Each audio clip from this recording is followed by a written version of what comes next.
नमस्कार, स्वराज एक्सप्रेस देख रहे हैं आप। मैं हूं आकांक्षा ठाकुर आपके साथ। खबरों की शुरुआत करेंगे सुर्खियों के साथ। विदेश में फंसे करीब 15,000 लोगों को 7 मई से लाने की शुरू होगी प्रक्रिया। 13 मई तक 64 उड़ानों के जरिए होगी वापसी। खुद के पैसों पर रहना होगा क्वारंटीन। कांग्रेस अध्यक्ष सोनिया गांधी ने केंद्र से पूछा, कब तक जारी रहेगा लॉकडाउन। कांग्रेस शासित राज्यों ने सरकार से मांगा पैकेज। पेट्रोल डीजल पर टैक्स बढ़ाने का कांग्रेस ने किया विरोध। राहुल गांधी ने कहा, बढ़ा हुआ टैक्स वापस ले केंद्र सरकार। देश में आसमान छू रही है बेरोजगारी। अप्रैल में 27.11% रही बेरोजगारी की दर। CMIE ने जारी किए आंकड़े। और जम्मू कश्मीर में सुरक्षा बलों को बड़ी सफलता। मोस्ट वांटेड आतंकी हिजबुल प्रमुख रियाज नाइकू को किया ढेर। नाइकू पर 12 लाख का था इनाम।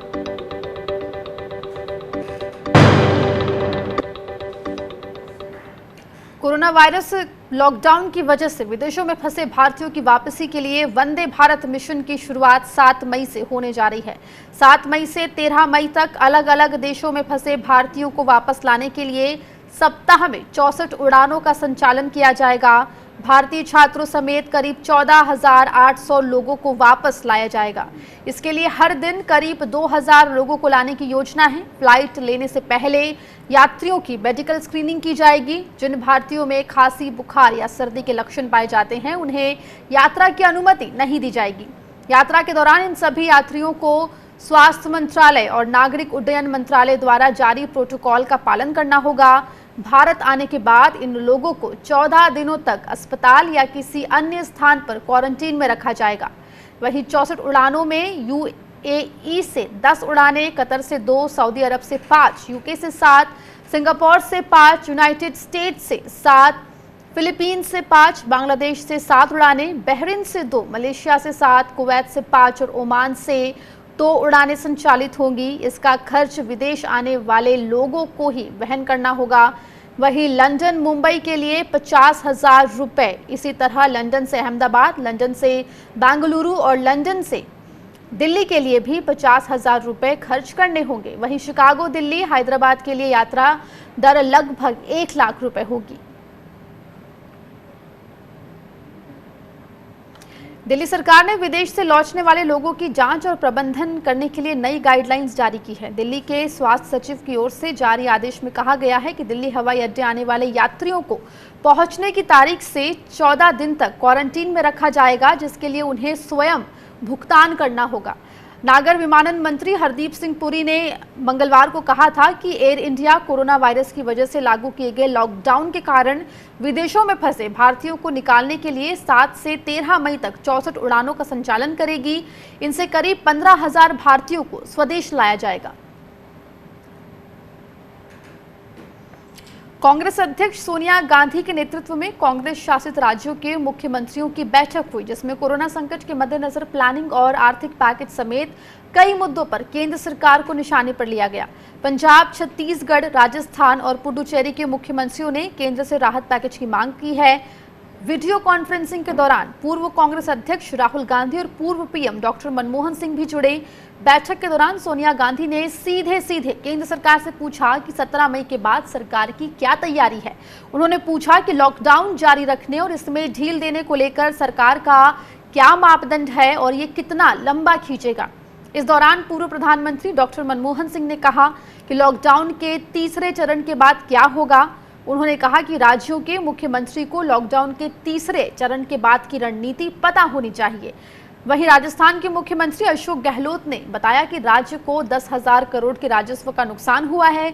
गहलोत ने कहा कि राज्य लगातार केंद्र सरकार से पैकेज के लिए कह रहे हैं, लेकिन कोई सुनवाई नहीं हो रही। वहीं पंजाब के CM कैप्टन अमरिंदर सिंह ने बताया कि 2 समितियों का गठन किया गया है, जिसमें एक कमेटी लॉकडाउन से निकलने की तैयारियों पर रणनीति बनाएगी, जबकि दूसरी समिति आर्थिक सुधारों के मोर्चे पर काम करेगी। साथ ही अमरिंदर सिंह ने चिंता जाहिर की। उन्होंने कहा कि चिंता ये है कि दिल्ली में बैठे लोग बिना जमीनी हकीकत जाने जोन बनाकर फैसले कर रहे हैं। केंद्र को ये पता ही नहीं है कि जमीन पर क्या हो रहा है। हमारी सरकार ने कई बार कहा है केंद्र सरकार को कि आप कृपया करके भेदभाव करना बंद करें और ये तेरा मेरा करना बंद करें। एक तरफ तो केंद्र सरकार बोल रही है कि हम सबको मिलकर संघर्ष करना है, दूसरी तरफ आर्थिक तंगी के समय अगर केंद्र सरकार आगे आके मदद नहीं करेगी तो कोरोना के खिलाफ जो हमारा संघर्ष है पूरे देश का, अलग अलग राज्यों का, उसमें हमें कामयाबी बहुत समय लग सकता है। आज जरूरत इस बात की है कि केंद्र सरकार को बिना कुछ सोचे समझे कुछ परिवर्तन करना पड़ेगा। FRBM एक्ट में परिवर्तन करना चाहिए, स्टेट की जो बोरिंग कैपेसिटीज हैं उसको बढ़ाना चाहिए, आर्थिक मदद, कैश ट्रांसफर्स और स्टेट स्पेसिफिक फंडिंग मैं समझता हूँ केंद्र सरकार को करनी पड़ेगी। उधर कांग्रेस के आरोपों पर बीजेपी ने पलटवार किया है। बीजेपी का कहना है कि सोनिया गांधी को इसकी चिंता करने की जरूरत नहीं है, केंद्र सरकार राज्यों से पूछकर ही कदम उठा रही है। विपक्ष को कोई चिंता करने की आवश्यकता नहीं है। हम जिम्मेदार सरकार है, राज्य सरकारों से बात करके, वार्ता करके ये लॉकडाउन को और किस प्रकार अनवाइंड करना है, इसके बारे में जो योग्य निर्णय है वो 17 को लेंगे। सोनिया गांधी जी निश्चिंत रहे, उनके सभी मुख्यमंत्रियों से भी प्रधानमंत्री बिल्कुल बात करके निर्णय करेंगे। देश की जनता पर कोरोना और महंगाई की दोहरी मार पड़ रही है। जहां कोरोना वायरस की वजह से लगाए गए लॉकडाउन से कामकाज ठप है, तो वहीं दूसरी ओर सरकार चीजों को महंगा कर रही है। केंद्र सरकार ने पेट्रोल और डीजल पर लगने वाली एक्साइज ड्यूटी में भारी इजाफा कर दिया है। पेट्रोल पर प्रति लीटर एक्साइज ड्यूटी में 10 रुपए की और डीजल पर 13 रुपए की बढ़ोतरी की गई है। ये बदलाव आधी रात से लागू हो गए हैं। हालांकि आम जनता पर इस बदलाव का कोई खास फर्क नहीं पड़ेगा। कीमतों में बढ़ोतरी की भरपाई तेल कंपनियां खुद करेगी और पेट्रोल डीजल की खुदरा कीमत पहले जैसे ही रहेगी। इस बढ़ोतरी से केंद्र के राजस्व में भारी इजाफा होगा और दुनिया में कच्चे तेल की कीमतों में आई कमी का फायदा देश की जनता को नहीं मिल पाएगा। आपको बता दें कि इस बदलाव में 8 रुपए प्रति लीटर के हिसाब से पेट्रोल डीजल पर एक्साइज ड्यूटी बढ़ाई गई है। इसके अलावा 2 रुपए प्रति लीटर पेट्रोल पर और 5 रुपए प्रति लीटर डीजल पर स्पेशल एडिशनल ड्यूटी भी लगाई गई है। इस तरह से कुल मिलाकर पेट्रोल की कीमत में 10 रुपए और डीजल की कीमत में 13 रुपए का इजाफा हुआ है। पेट्रोल डीजल पर उत्पाद शुल्क बढ़ाए जाने का कांग्रेस ने विरोध किया है। पूर्व कांग्रेस अध्यक्ष राहुल गांधी ने सरकार पर निशाना साधा। राहुल गांधी ने ट्वीट किया है। अपने ट्वीट में उन्होंने लिखा है कि सरकार को पेट्रोल की कीमत में 10 रुपए से 13 रुपए प्रति लीटर इजाफा करने का फैसला अनुचित है, इसे वापस लिया जाना चाहिए। वहीं कांग्रेस प्रवक्ता रणदीप सुरजेवाला ने कहा कि सरकार आर्थिक देशद्रोह कर रही है। कच्चे तेल की कीमतें पूरी दुनिया में अपने न्यूनतम स्तर पर हैं। उसका लाभ 130 करोड़ देशवासियों को देने की बजाय पेट्रोल और डीजल पर निर्दयी तरीके से टैक्स लगाकर भाजपा सरकार मुनाफाखोरी कर रही है।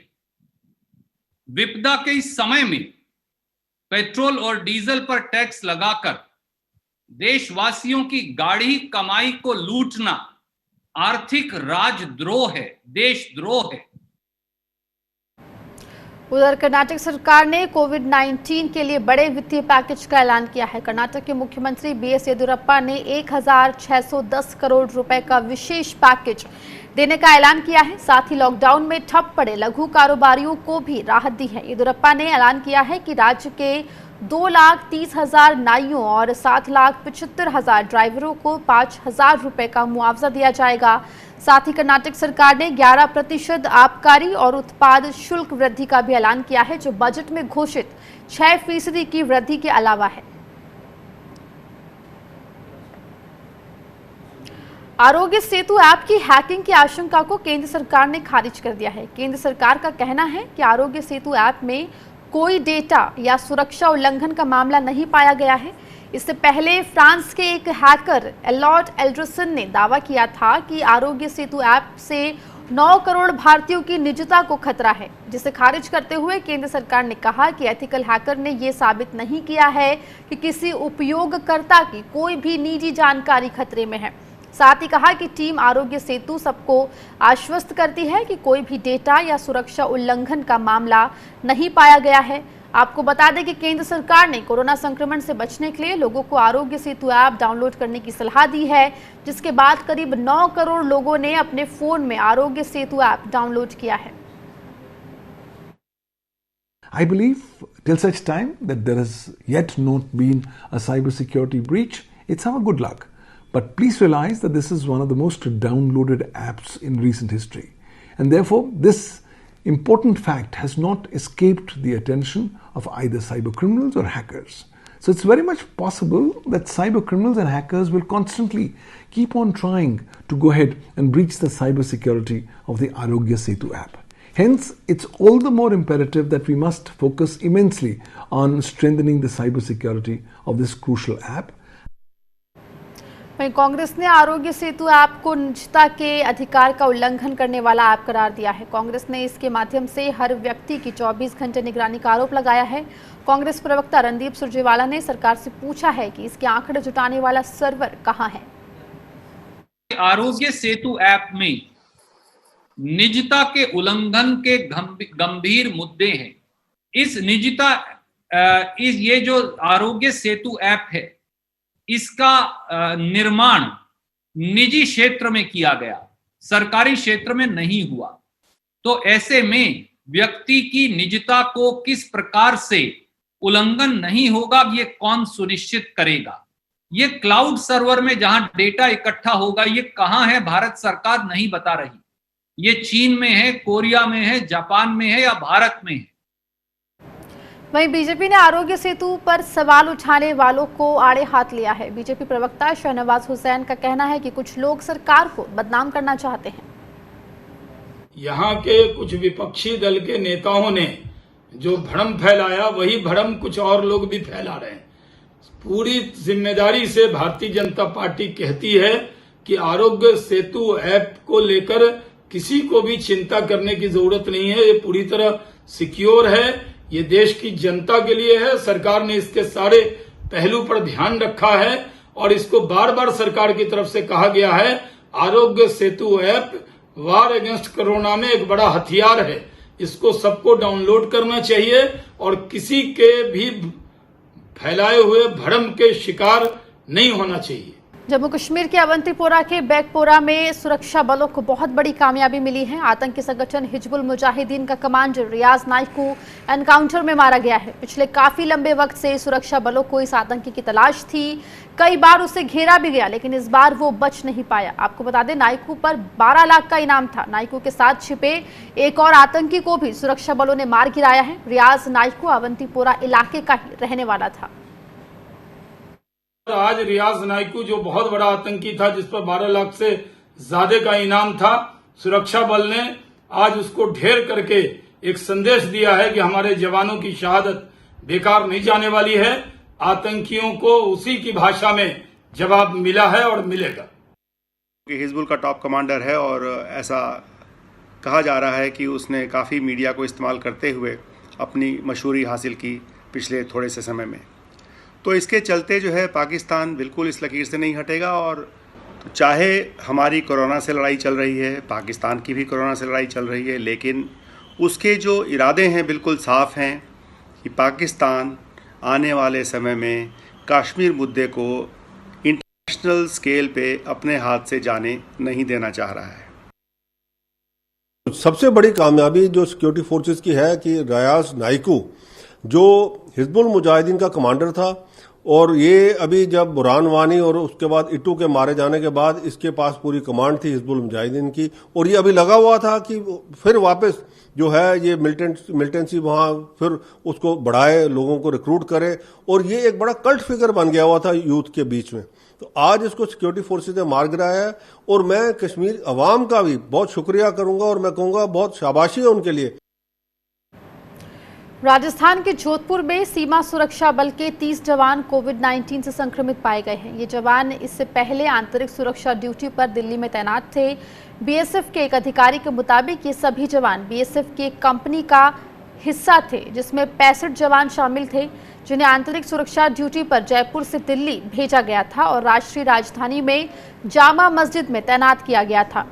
बता दें कि दिल्ली में तैनात कंपनी के कुछ जवान कोरोना वायरस से संक्रमित पाए गए थे, जिसके बाद पूरी कंपनी को सोमवार को विमान से जोधपुर ले जाया गया और बीएसएफ के अतिरिक्त प्रशिक्षण केंद्र में क्वारंटीन में रखा गया।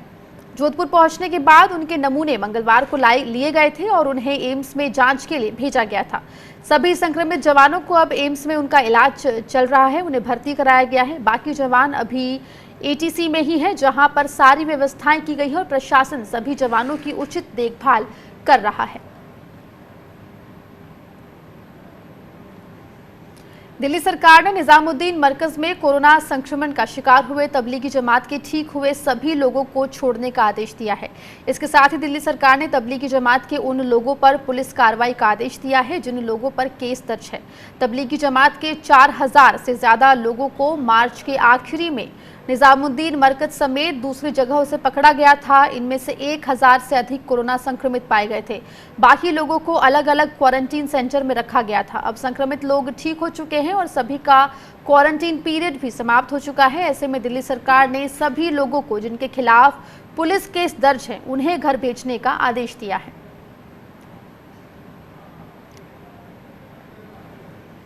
लॉकडाउन 3 के दौरान देश में शराब की दुकानों को खोलने के मामला अब कोर्ट तक पहुंच गया है। दिल्ली हाई कोर्ट में एनजीओ सिविल सेफ्टी काउंसिल ने याचिका दायर की है।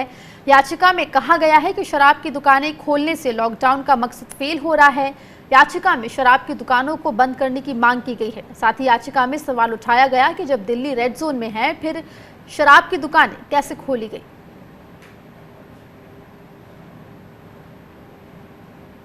वहीं उत्तर प्रदेश में शराब की दुकानें खोलने के सरकार के फैसले का काफी विरोध हो रहा है।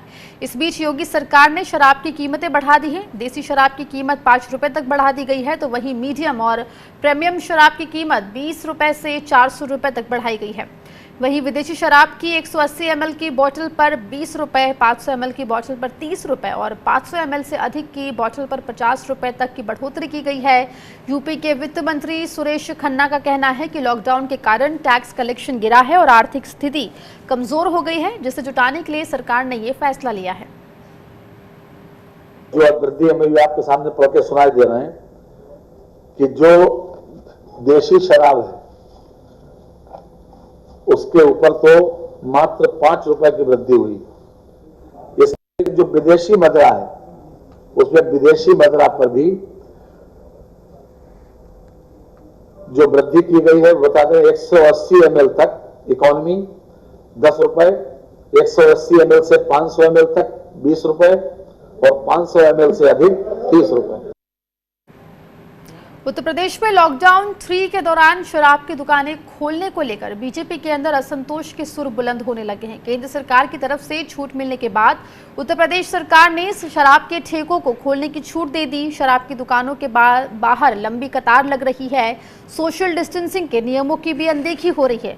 ऐसे में अब शराब की दुकानों को बंद करने की मांग शुरू हो गई है। कानपुर के बीजेपी के सांसद सत्यदेव पचौरी ने मुख्यमंत्री योगी आदित्यनाथ को चिट्ठी लिखकर मांग की है कि कानपुर में शराब की दुकानों को बंद किया जाए।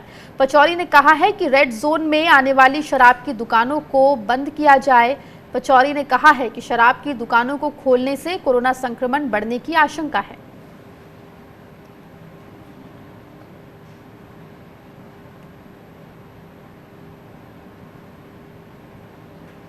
इधर गाजियाबाद के लोनी से बीजेपी विधायक नंद किशोर गुर्जर ने भी मुख्यमंत्री योगी आदित्यनाथ से शराब की दुकानें नहीं खोलने की अपील की है।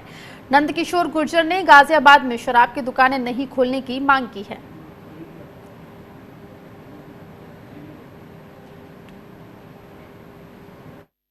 जो शराबबंदी को खोलने का निर्णय लिया गया है वो निर्णय मेरी विधानसभा में मेरा हाथ जोड़ कर निवेदन है कि उसको तत्काल प्रभाव से बंद किया जाए, क्योंकि लॉन्गी में लोग गरीब हैं, घरों में खाने के लिए अनाज तक नहीं है, हम सब व्यवस्था कर रहे हैं, लेकिन वो लोग अगर शराब पिएंगे तो अपराध बढ़ेगा, चोरी डकैती भी होगी। तो इसलिए मेरा दोबारा आपसे निवेदन है, करबद्ध निवेदन है कि अरविंद केजरीवाल जी से कह के ठेके बंद कराएं और जो अपने भी ठेके हैं लॉन्गी के अंदर क्योंकि व्यवस्था दूसरे तरह की है उन्हें भी बंद कराने की कृपा करें। लॉकडाउन के दौरान शराब की दुकानें खोलने पर उत्तर प्रदेश के एक बड़े पुलिस अधिकारी ने पहले सवाल उठाया, फिर माफी मांगी, जिसके बाद सोशल मीडिया पर यह ट्रेंड कर रहा है। दरअसल लखनऊ के एसीपी अनिल कुमार ने प्रधानमंत्री नरेंद्र मोदी और मुख्यमंत्री योगी आदित्यनाथ को टैग करते हुए ट्वीट किया कि शराब की बिक्री पर तत्काल रोक लगाई जानी चाहिए। 40 दिन की मेहनत बर्बाद हो रही है। हालांकि महज 7 घंटे बाद ही एसीपी ने माफी मांगते हुए एक ट्वीट किया और लिखा कि अनजाने में गलत ट्वीट हो गया, मैं क्षमा मांगता हूं। जिसके बाद सोशल मीडिया पर पुलिस अधिकारी के समर्थन में कई लोग सामने आए। रोहित त्रिवेदी नाम के एक युवक ने कहा कि आपने कोई गलत बात नहीं कही है, अभिव्यक्ति की आजादी सबको है। 40 दिन जो पुलिस स्वास्थ्य कर्मियों ने मेहनत की और अपनी जानें गंवाई है, पत्थर खाए, उन सब पर सरकार ने एकदम पानी फेर दिया है, क्योंकि शराब की दुकानों पर सोशल डिस्टेंसिंग का जमकर उल्लंघन हो रहा है। उत्तर प्रदेश में लोगों पर एक बार फिर महंगाई की मार पड़ी है। योगी सरकार ने पेट्रोल और डीजल पर वैट बढ़ा दिया है। उत्तर प्रदेश में डीजल 1 रुपया और पेट्रोल 2 रुपए प्रति लीटर महंगा हो गया है। बाकी सभी आइटम तो जीएसटी के दायरे में आते हैं, लेकिन पेट्रोलियम पदार्थ राज्य सरकार के क्षेत्राधिकार के अंतर्गत है, ये जीएसटी के दायरे से बाहर है। तो इस पर आज 2 रुपया पेट्रोल पर प्रति लीटर और 1 रुपया डीजल पर प्रति लीटर वृद्धि करने का निर्णय किया गया है। उत्तर प्रदेश बेसिक शिक्षा परिषद के प्राथमिक स्कूलों में 69,000 सहायक अध्यापक भर्ती के कट ऑफ अंक विवाद पर फैसला आ गया है। इलाहाबाद हाई कोर्ट की लखनऊ बेंच ने सरकार को आदेश दिया है कि 3 माह के भीतर भर्ती प्रक्रिया पूरी की जाए। न्यायमूर्ति पंकज कुमार जायसवाल और न्यायमूर्ति करुणेश सिंह पवार की अध्यक्षता वाली बेंच ने यह फैसला सुनाया है। इस आदेश के तहत सामान्य वर्ग के अभ्यर्थी 65% और अन्य आरक्षित वर्ग के अभ्यर्थी 60% अंक पाकर पास होंगे। इलाहाबाद हाई कोर्ट की लखनऊ खंडपीठ ने लंबी सुनवाई के बाद 3 मार्च 2020 को फैसला सुरक्षित रख लिया था। ये अहम भर्ती कट ऑफ अंक विवाद के कारण करीब 1.5 साल से अधर में फंसी थी। प्रदेश के करीब 4 लाख से ज्यादा अभ्यर्थी फैसले का इंतजार कर रहे थे। कोर्ट के फैसले के बाद भर्ती प्रक्रिया अब शुरू हो जाएगी। कोर्ट ने सरकार के पक्ष में फैसला देते हुए मानकों को सही माना है। गुजरात में बिहार के दिहाड़ी मजदूरों के साथ बदसलूकी के खिलाफ राष्ट्रीय लोक समता पार्टी ने विरोध प्रदर्शन किया। पटना में कई जगह आरएलएसपी के कार्यकर्ताओं ने सीएम नीतीश कुमार का पुतला फूंका। लॉकडाउन में सोशल डिस्टेंसिंग का ध्यान रखते हुए आरएलएसपी नेता और पूर्व केंद्रीय मंत्री उपेंद्र कुशवाहा भी मैदान में उतरे और 5 सूत्रीय मांग रखी।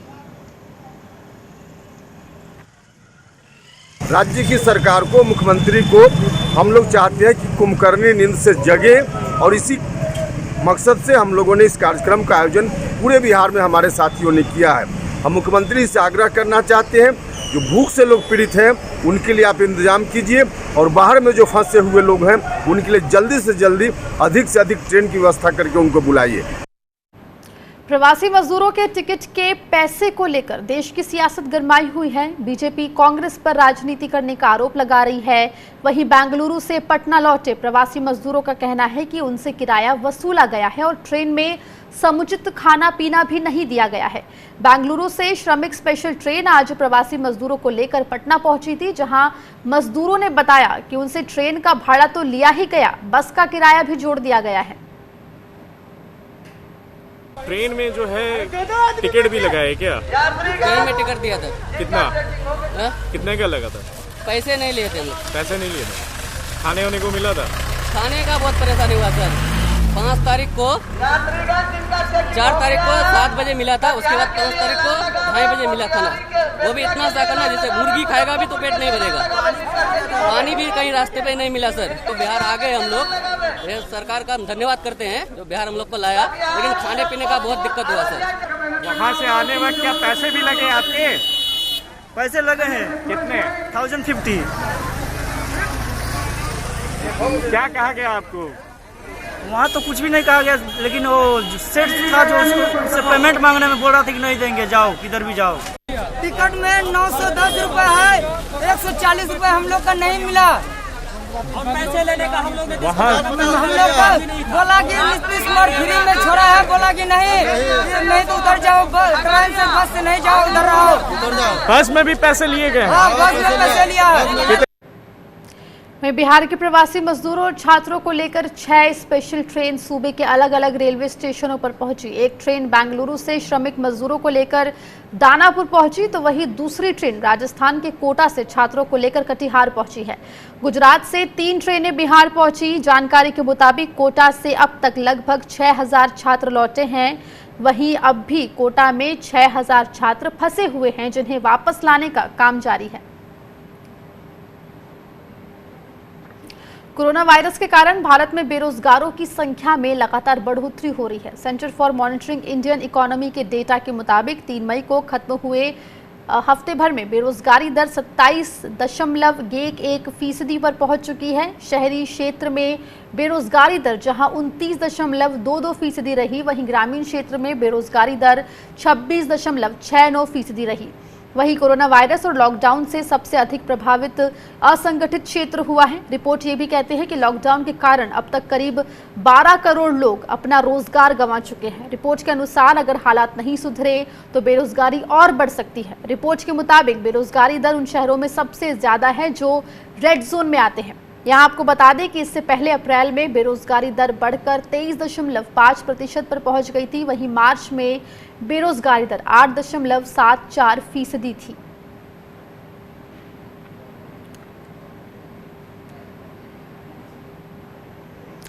कोरोना के कारण देश में लगे लॉकडाउन से अप्रैल 2020 में अप्रैल 2019 के मुकाबले नियुक्ति से जुड़े मामलों में औसतन 62% की कमी आई है।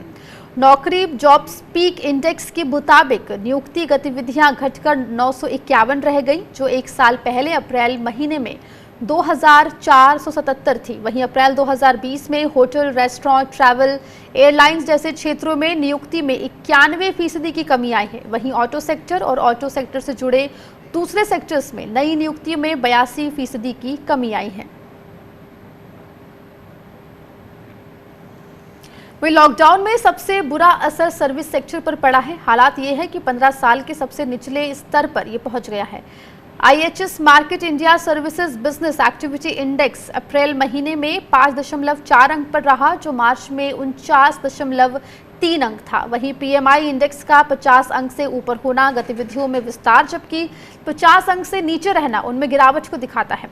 विशेषज्ञों के अनुसार देशव्यापी लॉकडाउन के चलते मांग में कमी रही, इससे कारोबार और उत्पादन ठप रहे और कारोबारी गतिविधियों में गिरावट दर्ज की गई। वहीं कंपोजिट PMI आउटपुट इंडेक्स अप्रैल में गिरकर 7.2 अंक पर आ गया, जो मार्च में 50.6 अंक पर था।